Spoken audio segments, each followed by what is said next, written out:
Matsanancin zafi da ke damun ƙasar Pakistan. Talakawan ƙasar wanda abin ya fi shafa. Garin Jakoba da ke kudancin ƙasar ya fuskanci ma'aunin zafi 50 satin da ya wuce.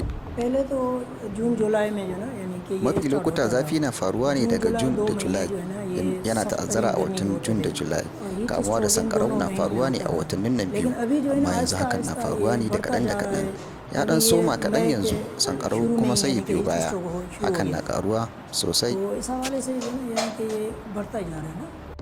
Akalla mutane miliyan 1 da ke birnin da kuma ƙauyukan da ke kewaye na rayuwa ne a cikin matsanancin talauci. Tsananin zafi ya haddasa janyewar rafuka da kuma katsewar wutar lantarki. A koda yaushe cikin ciwon kai nake sakamakon matsanancin zafi. Ni majanyiciya ce ta ciwon kai. Yara su ma na kamuwa da rashin lafiyar amai da gudawa da zazzabi. Mun bushe saboda wannan yanayi. Ba ma iya samun yin wanka saboda matsalar ruwa. Jakoba shine guri mafi zafi a Pakistan. Wasu daga cikin ƙauyawan sun zaɓi haƙura da ruwan shan su domin kula da dabbobinsu. Mun gwammace shanunmu su samu ruwa. Idan shanunmu na cikin ƙoshin lafiya to 'ya'yanmu ma haka, kamar yadda rayuwarmu ta ta'allaka da shanunmu. Idan babu shanu ta ina ne yaranmu za su samu ci da sha?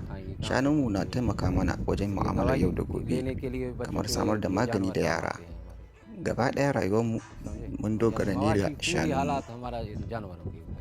Leburori sun tilasta wa kansu aiki tukuru a cikin rana. Tsananin zafi yakan samu jikawan makura da aiki. Pakistan ita ce ƙasa ta 8 wajen samun ɗumamar yanayi matsananci a duniya. Hakan na da alaƙa da samun canjin yanayi a duniya.